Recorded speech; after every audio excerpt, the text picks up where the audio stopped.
Say, do you like pop culture and live in the Chicagoland area and think there's nothing for you to do? You're so stupid! Because you should come to the Chicago Pop Culture Convention. It's November 24th and 25th, 2018 at Pheasant Run Resort in St. Charles.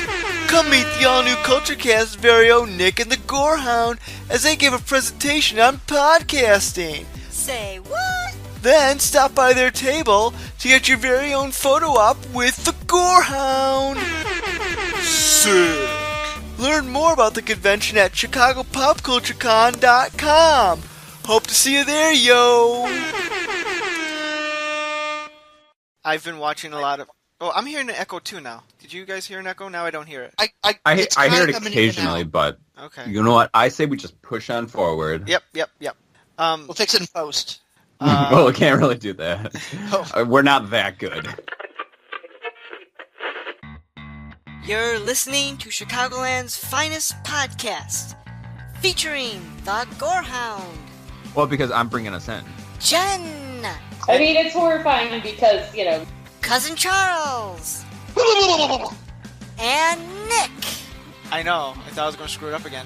It's time for the all-new CultureCast, starting now. I'm Nick. I'm the Gorehound. I'm Cousin Charles. And this is the all-new CultureCast, back again for another spooky Halloween episode. Happy Halloween, all y'all. Not it's still a while away, but yeah.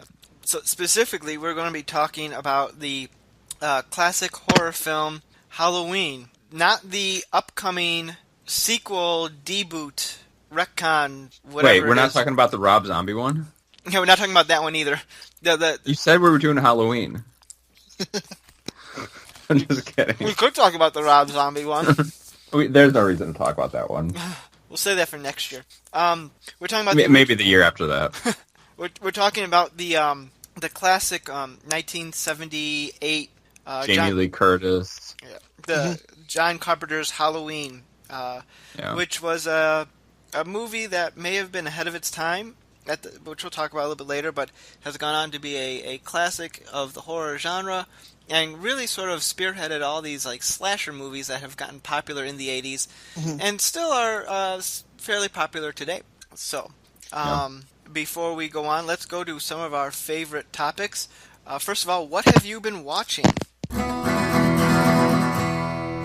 What have you been watching? I can start this up. I have not been watching a whole lot. I started the first few eps of Iron Fist. Oh yeah, how's it? I heard it's better the second season. It's enjoyable, but at the same time, I'm not really sure if I want to watch them, but I just don't know if they're very good. But it's kind of like they're coming out so fast that it's kind of just like a soap opera where I'm just like, yeah, I'll just watch season after season, and it's enjoyable because it's not like CW, and it actually has some good production value, but it's okay. And I've actually been watching all of the Halloweens right now, so I think I left off on number 6. So I've been cruising through those, and also been listening to a lot of podcasts. A lot of my coworkers have been out in the field, and so I've been hardcore listening to podcasts, and I listened to the entire last podcast on the Left series of L. Ron Hubbard. Oh. Which I also went on a tangent of a 2-parter on chaos magic, which has been very interesting because the guy is insane, and it's refreshing to talk about a cult that isn't like going to go kill themselves or go kill somebody else or have anything to do with molestation, and it's just a good old classic cult brainwashing people, and it's that's it. It's kind of refreshing. But not much else. Cuz, how about yourself? I haven't really been doing too much. I've just been playing a lot of catch up. So, I think last week on one of the podcasts I'd mentioned that Megan had started watching the Netflix show Maniac. And I kind of caught the first little bits, but I did sit with her through the last half of that series. We kind of binged it together. And so I kind of have a little bit more of an opinion than I did last time. But So I'd say it's good. It's definitely something that I've noticed as a recent trend with a lot of Netflix shows, which is they haven't had a hit in a while. Like this is serviceable. Like yes, nothing's they haven't had a Stranger Things in a while. So yeah, it was kind of one of those things. After I watched it, I was like, oh, that's kind of it. I mean, they set this up as like I think they said, oh, this is a mini series, so it's kind of like a one-off sort of project. Like no teases for a season 2 or anything like that. It was good. I mean, it wasn't bad. I mean, it was. I mean, I'll spoil the message. Basically, loneliness sucks, and you need to have people in your life. That's. So, I mean, this is basically a Superbad sequel, right? Surprisingly, the show deals with like I think like either a VR or alternate realities, and I really wish there was some sort of shout out or nod to that. But surprisingly, not really. I'll take that as a yes. Again, it would be, if there was a entire episode where they are either in Superbad directly or are Superbad-esque, it would be a 10 out of 10 show. But I don't know, about a 7 out of 10. Yeah, I'm looking at all these screenshots and I see nothing of interest. I'm sorry. I like I will say this. I like the one thing I will give the show a lot of credit for. Love the production design. I really because again, it's kind of like how the '80s imagined the 2000s. So it's got that sort of very. I guess if it was done today, like I don't know, I like the sort of retro look of it all, where it's like kind of like how RoboCop imagined the future. I do like RoboCop. So it's very. So if you like that kind of look, you'll probably enjoy a lot of the. You'll probably enjoy the visually. You'll enjoy the show. I have two movies briefly to talk about. Is a couple of days ago, I had a just by happenstance, I watched 2 Anna Kendrick movies kind of back to back. I'm reading her book right now. I watched Pitch Perfect 3, which I'm a fan of the first Pitch Perfect one. Did you just like watch this movie just like out of the blue? It was on HBO, and I know the Kiwi and I wanted to see it, and so we DVR'd it to watch it like the following day. It's the new one. Yeah, the new one. Okay, I'll give you that one. You wanted to watch a new release, and that was on, so you're like, yeah, sure. Yeah, pretty much, yeah. And so the Kiwi and I have seen the other 2, and I like the first one a lot. The second one it's okay. The third one here, it's a very strange movie, mostly because I don't know if they knew what they wanted to do. Like, they clearly didn't want to do another competition like the first 2 were, but they kind of have a competition, but not really. And then there's this whole like heist adventure where they get kidnapped, and it's very strange. It's like they had a bunch of ideas and just threw it into like a stew, and that was how they got their script. And for large chunks of the movie, Anna Kendrick just completely disappears. And it's very strange because she's like the main character, and like she's there at the very beginning, and then like she disappears for like 20 minutes, and then she like pops up again, like, "Hey, I'm still in this thing." It was a very bizarre movie. It was entertaining for what it was, but I don't know. They should have just kept it with number 1. Yeah. But then I watched the following day a movie called Table 19, which I remember seeing previews for this about a year and a half ago, and it looked like it was going to be a quirky comedy that it stars Anna Kendrick, and she... Oh, you were in an Anna Kendrick mood, huh? That's what I was saying. Like, it's just by happenstance I watched 2 Anna Kendrick movies. No judging. Hey, I like Anna Kendrick. And it stars like Anna Kendrick, Lisa Kudrow, Craig Robinson, Steve Merchant, and other people. They all go into this wedding, and they're all settled at the last table 19, which is designed for like the weirdos or the randoms, like people who should have said no, we're not coming, but ended up coming anyway, and hijinks sort of ensue.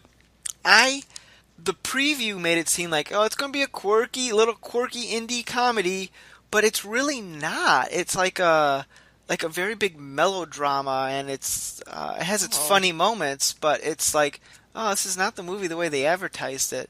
And I kind of wonder, I saw when I was watching the opening credits, the Mark Duplass and his brother wrote the movie. Oh, the Duplass brothers. Yeah. Oh. And I thought, oh, I should talk, Gorehound would be all about this. I am a fan of the Duplass brothers. And, or Mark Duplass in particular. It was our second episode all about him.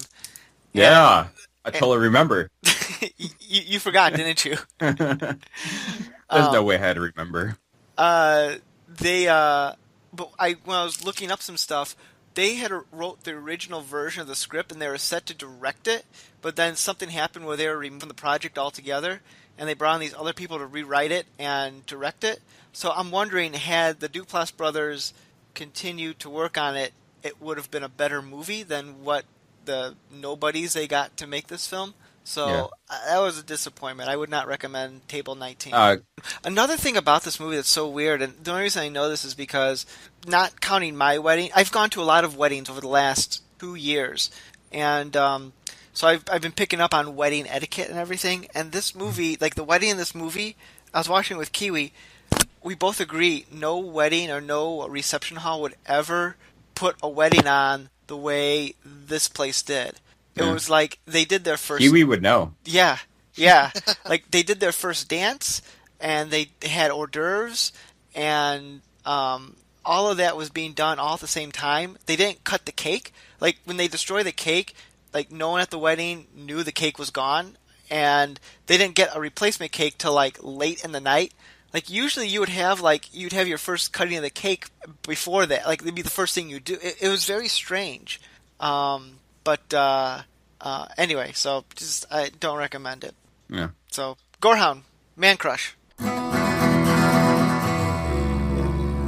Man Crush. As I mentioned, that I have been listening to a lot of podcasts, and what I have found is that it's not Joe Rogan, but Joe Rogan puts on really long podcasts, like 2 to 3 hours, which have been great because it's just just straight up content, and it's just one-on-one, and it's great because you can also because he also does a YouTube vid, so you can peer in and see their expressions, which it doesn't face to face. Watching a podcast isn't that entertaining because it's just people talking, but isn't that what every adult movie is? Is just people talking, or as my parents used to say, they're just talking the entire time. But getting back to the meat of the sandwich, Henry Rollins is the man crush of the week. I was backtracking on some Joe Rogan, and I found that, and he's just great. Are you guys familiar with Henry Rollins? Yes, being a part of a independent college radio station, Henry Rollins is viewed by some of my friends as I would say role model in terms of pop punk and stuff like that. Especially my one friend Ryan Shiner. Shout out to you, bro. No, he's a really big Henry Rollins fan, and I've seen him in pop up in a couple of movies and stuff like that. Which I didn't. I think seen him in a few bit roles, either in TV or movies before I even knew he was a musician. So that show, but what I'm going to say is I know who he is. Yeah.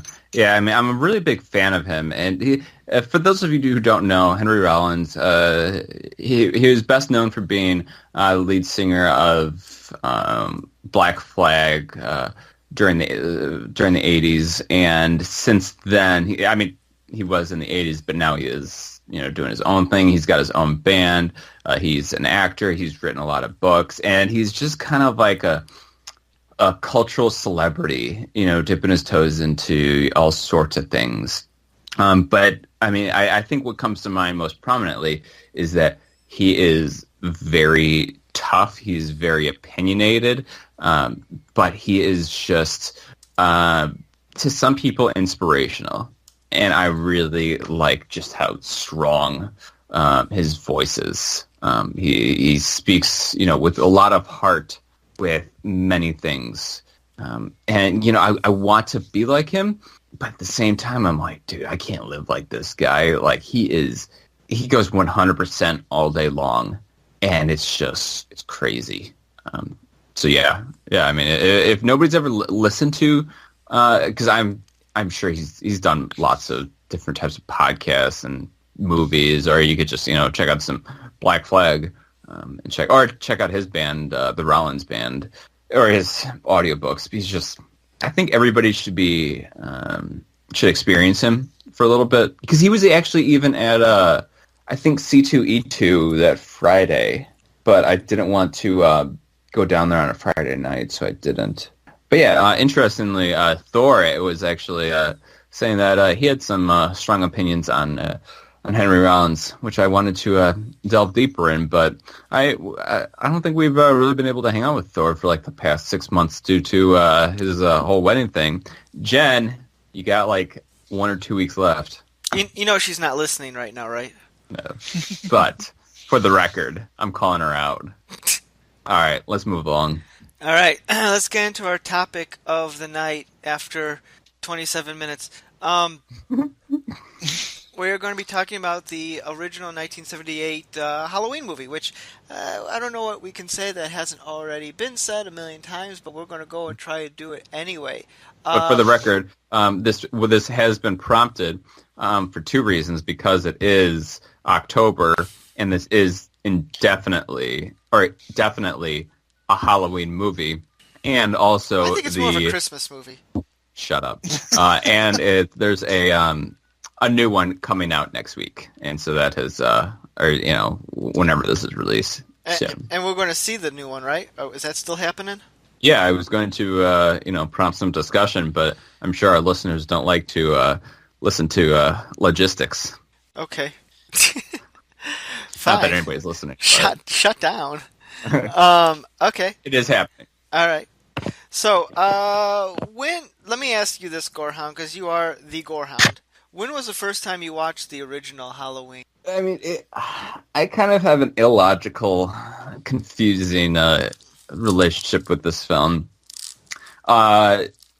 Because I haven't really liked this movie for very long. I was always a Freddy Krueger or an Italian horror fan. And this was just, I wasn't scared with it. It was way too slow. And so I would say up until like maybe a few years ago, I just kind of disregarded this movie.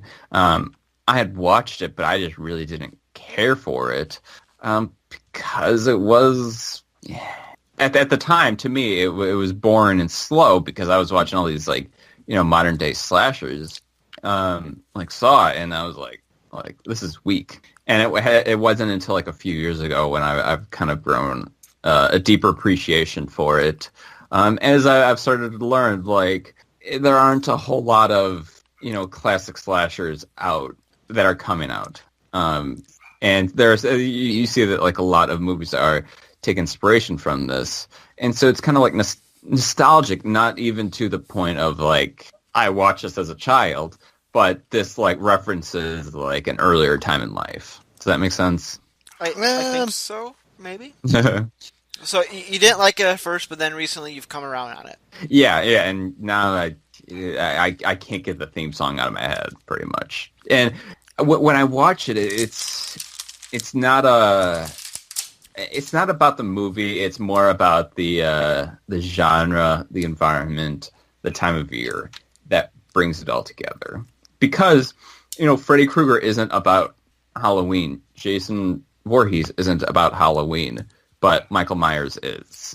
Mm-hmm. Right. So. Cuz, what about you? When did you first see the movie? This is actually, this is actually my first time actually watching the movie. Shocker. But no, this is, I think my first time, because growing up, like I was a little bit of a scaredy cat, so I generally stayed away from like horror movies. Pussy. As I've gotten older, I've become more sort of, I don't want to say open, but I'm just more kind of like desensitized. I guess it's kind of a good word for it, but at the same time, just more I'm able to not be like terrified. I'm able to just enjoy the movie as as it intended, not hiding under my covers and hoping that the monsters don't show up. But so with that being said, I really like this movie right out of the gate. Like I thought everything that was in it. Like it's a very, I don't know, it's kind of hard to describe. So, but I'm going to kind of paraphrase a quote from the movie Ratatouille. But it'll make sense, I promise.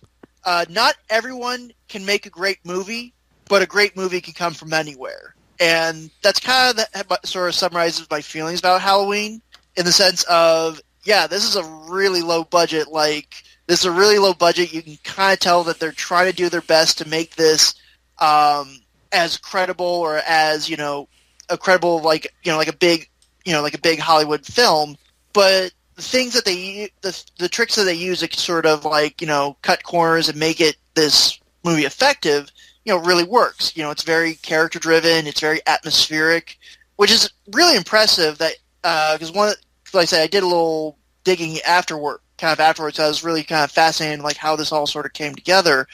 For one thing, the one thing I found interesting, even though it invokes sort of the spirit of Halloween, the film was actually shot in California, and it was actually shot during March. They actually had to. I think one of the things I read. There's a lot of trivia around this movie. And I won't spew out trivia. I'll leave that for you, Nick. But I just thought it was fascinating that they were able to still invoke this feeling of of this time of the year, even though they weren't even in the right environment or the right time of year, but they were still able to kind of capture sort of that spirit of it. And yeah, I thought it was a really effective horror movie from start to finish. So, I mean, very tame, by today's standards. It's not really it's not like a gore fest. Right. There's minimal gore in this. It's all about suspense and horror. Mm-hmm. Yeah, I think I just really loved how it's very simple, but that doesn't mean it's bad. It's very simple, but that doesn't mean it's lazy. It just means they know what they were doing, or they were figuring out what they needed to do, and they delivered one of the best, they delivered a film that became a template that other films would follow. Because, how a lot of movies are this is this is like Die Hard, but in a this, or stuff like that. Or how there are a lot of movies that are well, it's like this movie, but what if this happened? This is the base formula that 1,000 other movies got spawned off of. Right. It's effective, it's simple, it's straight to the point, and yeah, I really loved it. Yeah. I first saw this movie in college when a couple of friends and we all wanted to, it was around Halloween, we're let's watch a scary movie. We're all right. And we're hey, we all realized none of us had seen the original Halloween movie. And we're oh, that's a classic. We should do ourselves a favor and watch this movie. And we're watching it thinking it was going to be scary, and there'd be a lot of blood and guts, and because everyone thinks Michael Myers, stabby, right. stabby, stab, when stab. We think of horror movies, we think of basically all the crap that is put out today. Only to realize that, the original, it really relied on suspense and a good movie to make it, right. Yeah, palatable. Exactly. And so we're watching this, and we're realizing, wow, this movie's kind of dull. Not a lot happens in the first hour or so, and it's just Michael walking around the town breathing. Yeah, we're just following Jamie Lee Curtis, And we were making fun of it as the movie went on, and it was kind of well, that was somewhat disappointing. But then, and rewatch over time, of course, rewatching it, you just got to realize that the movie was a product of its time, that it was the starting ground, and at that time, kind of like when we talked about the Frankenstein movies last year around this time, that was considered to be very, very scary, and of course things evolve from where it really was. So and this harkens back also to Suspiria, the classic, where everybody says Suspiria is one of the scariest movies of all time, but it's just like Halloween, where it's it's really in that instance not really based on the time period, just on the genre. But I was going to add or something similar to Hitchcock with Psycho, trying to be more methodical and methodical and sort of pacing out the stories. That way, the scares when they happen are really unexpected and out of nowhere. Yeah, you can really see the relationship to those movies as compared to what it spawned from it. Yeah. So, yeah, so that was my first encounter with the movie, but it's amazing how the slasher genre, and then the Halloween films in general, I have to admit, I've only seen the first Halloween movie all the way through. I've seen clips, like bits and pieces when I was really, really young, the one with Paul Rudd, whichever one that was. Yeah. And the only thing I remember distinctly about that movie, and I was like, I don't know, in third or fourth grade at the time, and I'm thinking, man, this is stupid, where there's this little kid outside, and she's like standing under a tree, and she's like, "Mommy, it's raining red. It's raining red." And then the camera pans up, there's like a body in the tree, and it's like bleeding down. And I'm thinking, you're a stupid kid. Mm-hmm. I mean, like for her to just be standing there, like it's raining red, Mommy. I don't know.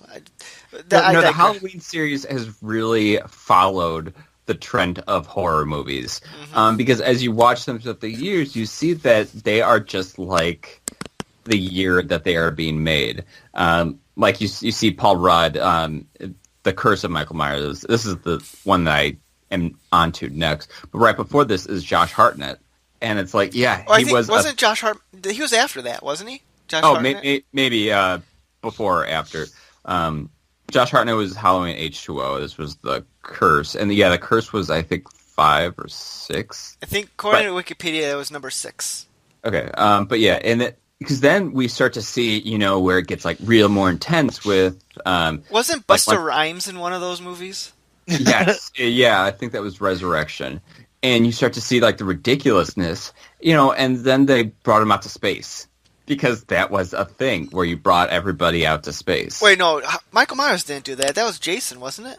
Yeah, Jason went to space, man. Oh fuck, I'm an awful. How are you, the Gorehound, when Cuz and I are correcting you every 5 minutes? I'm sorry, I'm just getting ahead of myself. But because then we start to see the Rob Zombie films where it's like we gotta like make this as intense as possible and like reinvent him, and it's just like I don't really remember how they did. I just remember that they were of its time, and I think during that time horror movies weren't doing very well because like when you had like the Hills movie where it was just like that turned everybody off because that was just way too intense for people to watch, and it wasn't entertaining anymore. Yeah, like definitely I was gonna say for the Rob Zombie sort of duology, it was the 1 torture and 2. porn. Yeah, the torture porn and like the that real intense sort of real visceral level where it's like definitely we have the effects to do it, so let's amp up the gore to like uncomfortable levels. Yeah. So basically you're kind of saying that Halloween stopped being a trendsetter and became following whatever the trends were. Right, exactly. Which is very, because it's these series are constantly evolving throughout the years. They're not just stopping, which is great because we like to watch them and we like to see where they're going. And now we're seeing a jump backwards to apparently the original. But let's talk about the franchise as a whole for a second here. 'Cause even though I haven't really seen all the movies, I'm aware and have an idea of what their general storylines are. And it seems like whoever the producers were for these films, they like anytime they wrote themselves into a corner, they're like, nah, we're just discarding everything. Like it seems like 1 and 2 seem to be the staples. Like they always go back to them. And then you had number 3, which was like a one-off, because they're trying to get away from Michael Myers. And then they realized, people want more Michael Myers, so we'll bring him back. So, and then like 4, 5, and 6 start telling this storyline about he's like somehow like black magic, and he's like some Celtic ritual, and they're trying to impregnate people, and like we should also mention that the ones just before that introduced Danielle Harris, who would go on to become a modern day Scream Queen. Yeah, and who later on appeared in the reboot and is another character, if I'm not mistaken. Which is, I'm surprised they allowed that to happen, because usually they want to cut ties with anything from... Right, but Danielle Harris is such a big name and cult name that it was like, why not? I mean, I was thrilled that they brought her back, because I like to see her, and as much as they want to throw her in. But continue. So you had 4, 5, and 6, and then they seems like they didn't know what to do, and then they're like, yeah, okay, we're going to ignore the last 4 movies, and we're going to bring Jamie Lee Curtis back. And that one, I guess, did pretty good. And then they had H2O and Resurrection. Resurrection apparently was a huge, huge flop, and it kind of killed the franchise at that point. Yeah, that one had Busta Rhymes, right? Yes, I think so. Yeah. And then, like, 5 years later... Honestly, has Busta Rhymes ever been in a good movie? The only thing I kind of liked him in was the Shaft remake with Samuel L. Jackson, but that had nothing to do with him. Yeah. And the fun fact about Resurrection is directed by the same guy who directed Halloween 2, so there's something. And then you had the Rob Zombie remakes, which I guess the first one did fairly good, and the second one kind of bombed. And then, like, almost 10 years later now, we're getting, like, a deboot where we're going back to the original series, and not only are we going back, but we're ignoring all the movies except for the first one. So right, including the ones that Jamie Lee Curtis has been in. Yeah. And that's kind of the thing that irks me is, like, I'm fine if you do that, but Jamie Lee Curtis has been in movies, and you can't just ignore a cult actor like that. The one thing I was going to kind of say was the idea, people are acting like the idea behind the new Halloween, oh, it's a direct sequel. Oh, it's going to be Jamie Lee versus Michael Myers. Apparently people, again, you brought it up, apparently people forgot that H2O happened. So I guess the idea was so good, they decided to use it twice of a direct sequel to Halloween. Yeah. Jamie Lee Curtis. Yeah. You know what? That's kind of funny. It wasn't so sad. H2O was the highest grossing film in the Halloween franchise, so they figured, let's get that money. Let's bring back the... And that's the thing nowadays, honestly. Like, you have so many, both movies and TV shows that, like, hey, let's make a sequel to a movie that's 40 years old right now because we got to play on people's nostalgia. It's like, remember this, folks? Here's Jamie Lee Curtis. Like, you had it with, like, Star Wars. You had it with... Jurassic Park, where they just trot out. That's where my optimism comes in. Is that look at Star Wars, or do I mean Star Trek? I don't know. No, Star Wars, where we had a real big lull with Jar Jar, but then they brought it back, and I'm kind of optimistic about them bringing it back. No, Star Wars sucks now because it's women, and women are ruining Star Wars. And The Last Jedi should have had Luke with a lightsaber kicking butt, but they're disrespecting it. And Mark Hamill... there's like Kickstarter. There's a Kickstarter that wants to bring him back or like make the last movie out of canon, that they can show respect to Luke Skywalker. And I'm like, dude. Somebody spent their time to create a Kickstarter for this.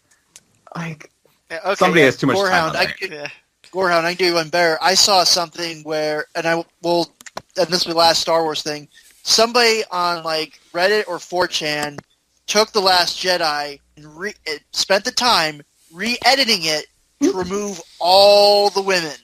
As like, did they do that as like a joke? Or were they being serious? Let's hope so. With it originating from 4chan, I can't tell. There's a part of me that says yes, but there's the more cynical side of me that's saying no. This is not a joke. This is a serious. Somebody spent time and effort to make sure that this existed or willed it into the world just because. So, but yeah, no, I'm kind of. I mean, I liked, going back to the idea of this whole soft reboots and redo it, kind of like, I think Jurassic World was the first movie to do it, and I was kind of excited because I was like, oh, that's like a fan fiction idea. We're going to ignore the other sequel. We're going to ignore the other sequels. This is going to be a direct thing to this. Like, that's something that a fan fiction would start with. Like, my sequel directly responds to the original movie, but then they never do anything, like, interesting. So, like, Force Awakens was like the closest thing to doing something different, but even that, the biggest criticism people have for that movie is, oh, it's just like A New Hope. Kind of like with Jurassic World. Well, now the park's open, but it's still the same story of having dinosaurs in modern day is a bad idea. And I've never seen any of the Halloween sequels. I mean, I have a general gist of scary guy in William Shatner mask stabs people a lot. But I don't know. I don't know what they could do differently, especially kind of realizing that H2O was basically what Halloween 2018 is. That's kind of like, so either the one thing they're probably going to do, and we'll find out next week, Jamie Lee Curtis is going to get killed off by Michael Myers, and then some younger actress is going to finish him off. If that doesn't happen, I resign from the podcast. Oh, I don't know about that. They already killed Jamie Lee Curtis in one of the movies, didn't they? I don't know. Gorehound? Didn't she die in, like, Resurrection or something? Am I misremembering that? I don't know. I'm not going to put my voice behind anything for fear of being wrong again. All right, we'll move on. The first movie that I remember ignoring the sequels was Superman Returns. Because I remember that thing, like, they're going back to the original, even though it's a whole new cast, but it's going to use 1 and 2, but they're ignoring 3 and 4. And I always thought that was very weird. They would ignore certain movies, and I'm sure it's been done with other movies as well, but I just can't think of what other ones may have been. But probably the Universal monster movies, I'd imagine, would be one of them. Those never had continuity to begin with, so you can't really... I don't think those count in the traditional sense. Okay. But in terms of like the franchise, it's like, we're ignoring this movie, but we'll keep this one. We're ignoring movies like 2, 8, and 7, but we're going to use parts of 1, all of number 3, and like before the age of viral marketing, like how would anyone know any of this stuff? Yeah. You just have to be a big enough fan to see all the movies. I guess. But anyway, going back to your point, I don't think Jamie Lee Curtis may die in the next one, but I don't think she is going to hand over the helm to another, female protagonist.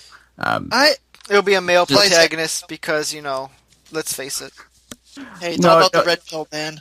I think that they would be smart to replace a female protagonist with a female protagonist, but I don't think they're going to hand it off. I mean, she may die, but they are not introducing the new protagonist in the Halloween series in this movie. Gorehound, we live in a world where in one of the Star Wars sequels, they killed off Han Solo. I don't think anything is sacred anymore. Oh, they wanted to kill Han Solo for decades. Harrison, I guarantee you that's the only reason they got Harrison Ford back.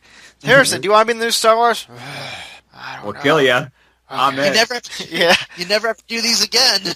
Where do I sign? And we'll give you an Indiana Jones movie to vote. I'm not arguing that Jamie Lee Curtis will die. I'm arguing that a new female protagonist will not be taking her helm. I don't know, man. If they want, they want to make a sequel to this. If they're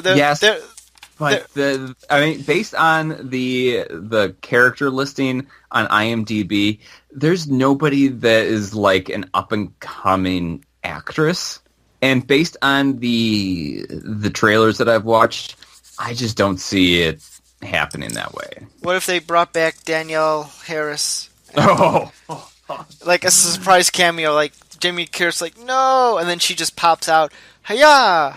Oh, I will renounce Freddy Krueger as my most favorite horror movie icon and grant it to her. Careful, Freddy might come for you. Oh.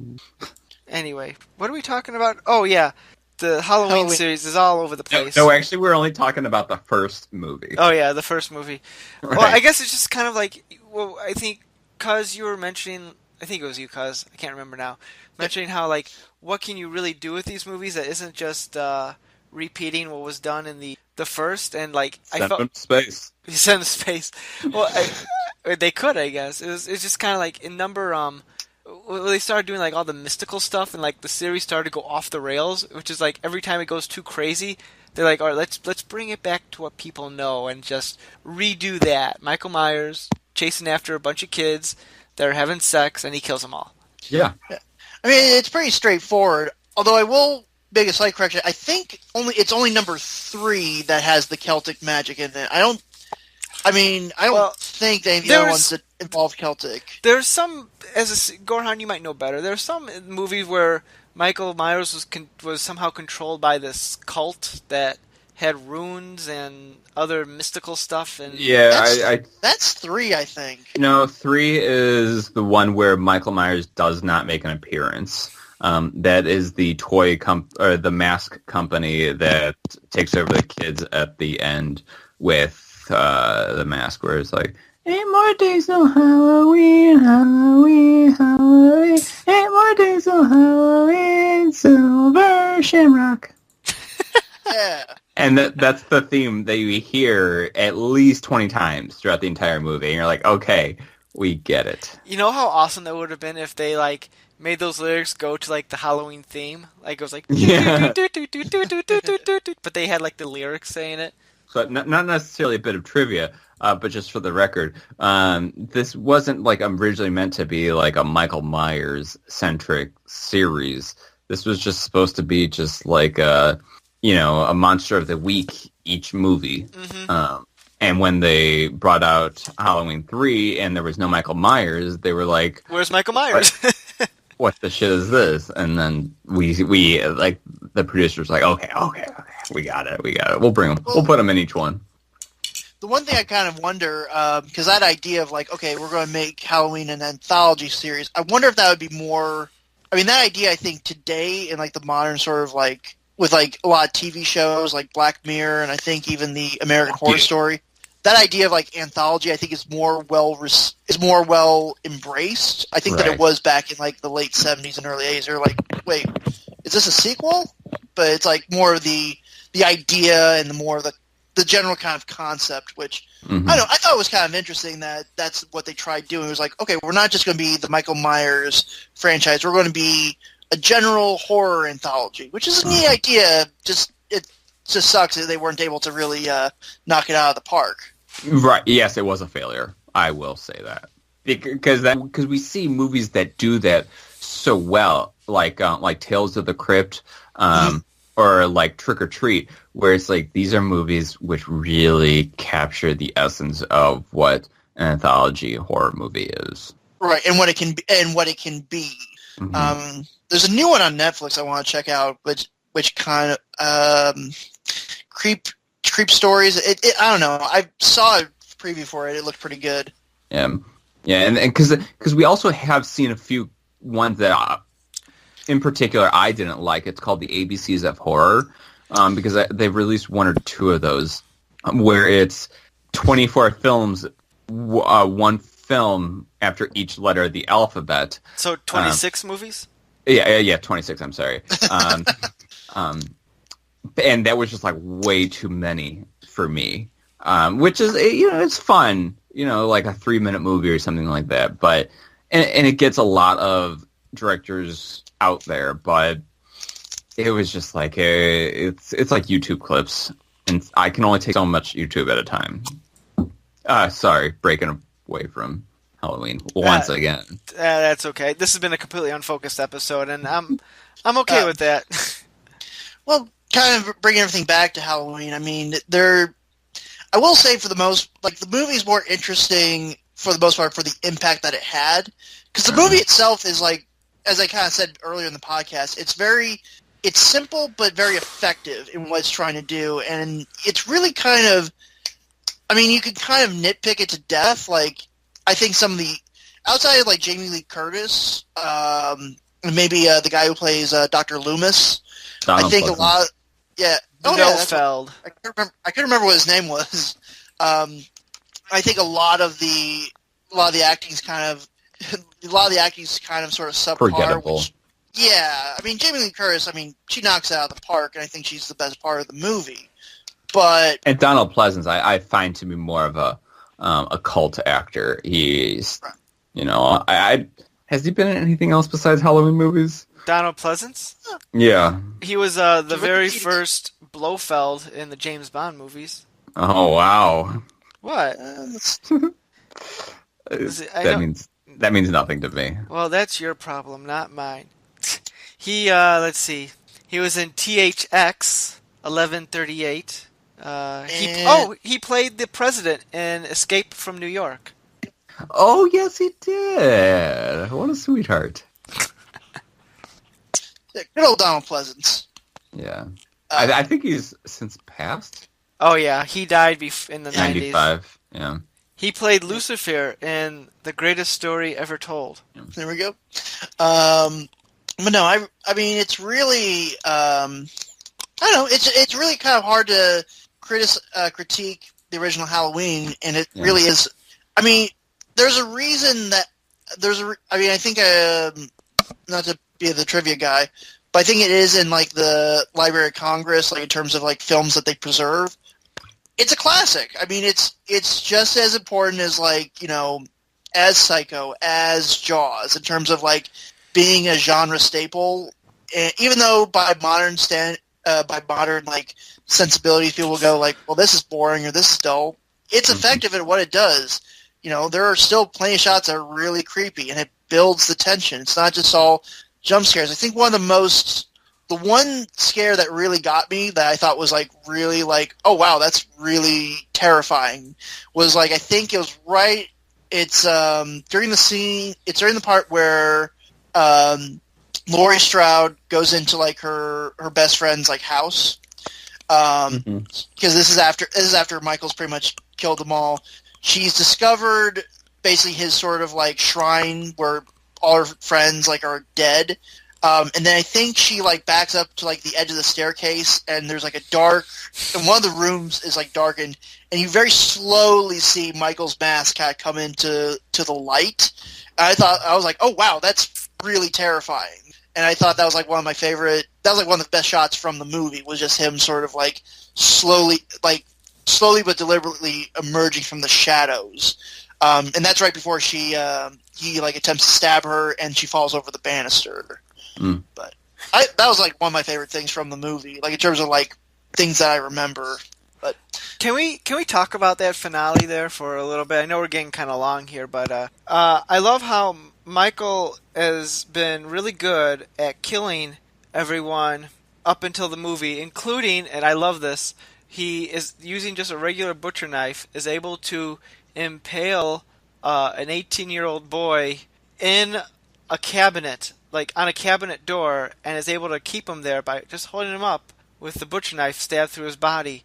That should not have been able to happen, but it did. So kudos to Michael. I mean, he is a magical entity. But was he at this point in time? I think he was just stupidly strong. I think it was fear. Like, I know that he's strong, but like he lifts the kid up where he's strangling him, then he stabs him with the knife, and then he lets go of him and the kid's just hanging there from the door with a knife in his belly that is presumably stuck into the wall as well. But anyway, I digress. So continue. So then he goes after Laurie, and then it's like he takes idiot pills that he just can't get. Like he sneaks up on her, and he has a perfect shot to like stab her, but he's just like swinging. Yeah, he just like gets her like shirt, and she just cuts her shirt shoulder. I don't even know if he got the shoulder, but he just cuts the shirt open, and it's like, wait, how could you possibly miss that?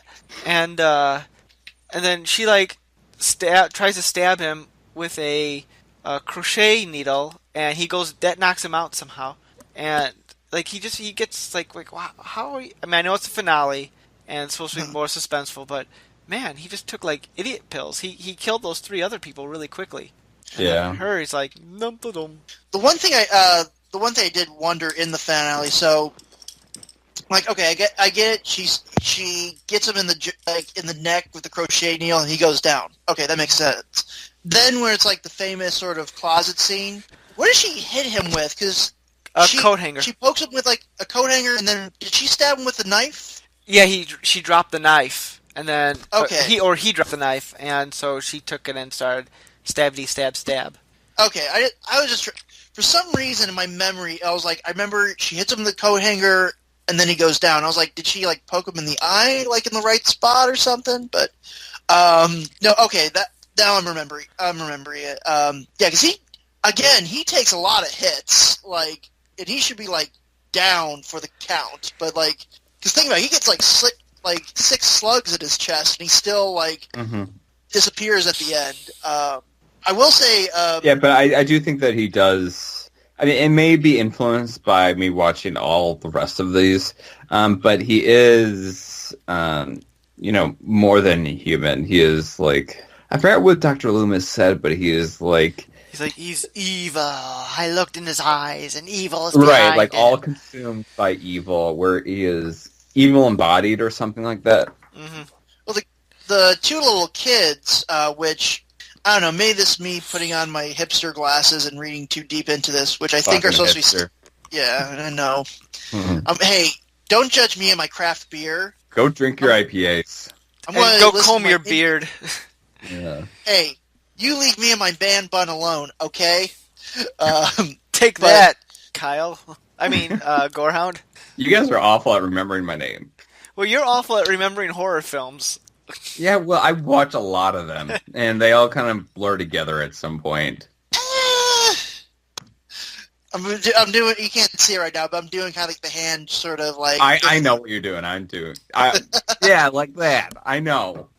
But, getting back, anyhow, my point that I was going to make, I think the two little kids are supposed to be like, kind of like stand-ins for like John Carpenter and I think Deborah Hill, which is like the co-producer behind it. Mm-hmm. Kind of like two little kids sort of like, basically sort of like, like kind of like them writing themselves in the movie, like, oh, we're basically two kids at heart who love old school horror movies. I mean, for God's sakes, I mean, one of the movies that the kids watch is that on the TV is like A Thing from Another World, which is like John Carpenter's the original thing. No, not John Carpenter's.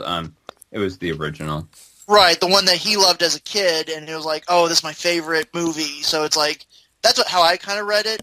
Mm-hmm. But those kids keep mentioning the idea of the boogeyman, and I guess basically turning Michael Myers from ordinary serial killer into, I think that's when the transition from ordinary serial killer into supernatural, I don't know, undead killer pretty much. Because I mean, for God's sakes, he should be like, he doesn't react to being like stabbed or shot or falling off a banister the way a human being should. Which is kind of creepy in its own right, like that final moment where his body disappears at the end. I kind of like that, where just like he's out there. He's just out there waiting for next Halloween or something, or some, BS like that. But still, I don't know. I didn't like that they did that at the end there. Like, because it's like the movie was about over, but then, oh no, he's still out there. It's like, well then the movie ends. Like, what? No. Just make him go down. Don't give him a mysterious ending, because if he's still okay, he should be out there finding Jamie Lee Curtis again. Out there bleeding out in the woods. I'm going to go... The one thing I do want to mention, because I had mentioned this with Jaws, the idea of the greatest death of all time. Halloween does have a pretty good one, which is after he stabs the guy through the cabinet door with the knife, he decides to, instead of, because his girlfriend has no idea that there's someone else in the house, Michael Myers decides, I'm going to put on a sheet, and I'm going to take the kid's glasses and put it over the sheet and pretend that he's the boyfriend, just so that way he can sneak up behind and then strangle her with a phone cord. Mainly just the awkward silence between like the girlfriend not realizing, hey, why is my boyfriend acting so weird? I don't know. For the record, that is PJ Souls, who would also Local H would do a song called Whatever Happened to PJ Souls. Just throw in a little bit of reference. Thank you for that. Jeez, you've re-earned your title as Gorehound. Actually, the one thing I'm surprised we haven't brought it up yet, and I feel like we need to address this before the episode ends. We got to talk about. Should we mention the music? The classic theme song. Yeah, and pretty much how it was. Pretty much how John Carpenter took basically over 3 days. Like, all right, I'll write a score for you. Which I think that's kind of amazing, because apparently I think the first cut of the film was not going to have that, and apparently it sucked. From what I remember reading. But, I mean, yeah, it's pretty... Again, it works. It's still effective. I mean, it's like, I want to learn piano just to play that song. It's so like it needs to be on in every movie. Like you can't if they put a Halloween movie out or Halloween series movie out without the song, it would flop because it is essential because it just puts you there. Well, it's so iconic. Like it just kind of. I think it's kind of like I can't remember which episode it was, but there was like one of the episodes we were talking about where it's like more. I think it was like our Smokey and the Bandit episode where it's like I think more people know about this movie existing than have actually seen it. It's kind of like I think that's kind of like defines Halloween and like the from the character of Michael Myers to the music. It's like more people I think know about these because they're just sitting there in the cultural stratosphere that have actually seen like if not one of the sequels, at least the original Halloween film is what I would say. What else we got going on? I got nothing. Yeah.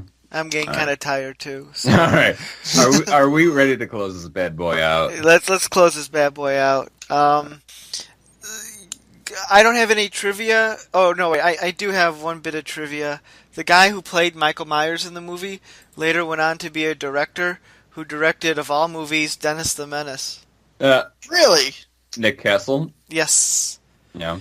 And apparently Michael Myers was played by like 3 different actors in that movie. There was like the little kid, the guy Nick Castle, who played him when he walked around, and then for whatever reason they hired another actor when Michael Myers took his mask off briefly at the end of the movie. Right, where he looks like a country bumpkin.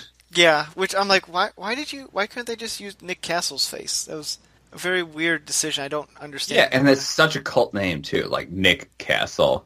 It like reminds you of like Frank Castle, but it's like no, it's a legitimately different character.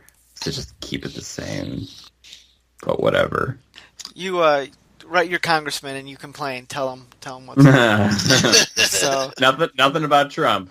Just about Yeah. Castle. Did you know Make this? Myers great again. So, okay, I guess we'll wrap it up then about the original Halloween, just our thoughts and our babbles and everything else. Yeah, next week, in theory, if everything goes as planned, we'll talk about Halloween. Yeah.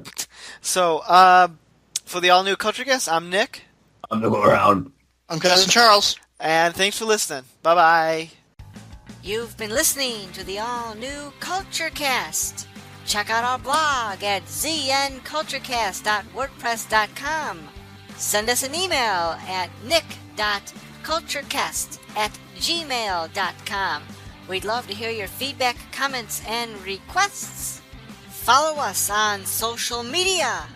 Theme music by bensound.com. The all-new Culture Cast, a saltwater production.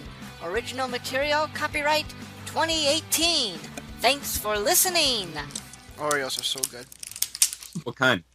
Classic. Classic. Man, everybody's always trying to do all those crazy flavors like birthday cake and pumpkin spice. But you know what? Sometimes you just gotta go classic. Maybe double stuffed. Who knows? Thoughts on what are your guys' thoughts on chocolate Oreos? Like the ones where it's got the chocolate filling instead of the vanilla?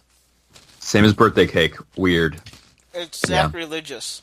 Yeah, and I'm a big fan of chocolate. Like, I'm chocolate over vanilla every day. But when it comes to Oreos, it's classic or double stuff. It's like putting ketchup on a hot dog. You just don't do it. Yeah. I mean, that's fair, but... Or you just don't eat hot dogs, like a vegetarian. Well, that's dumb.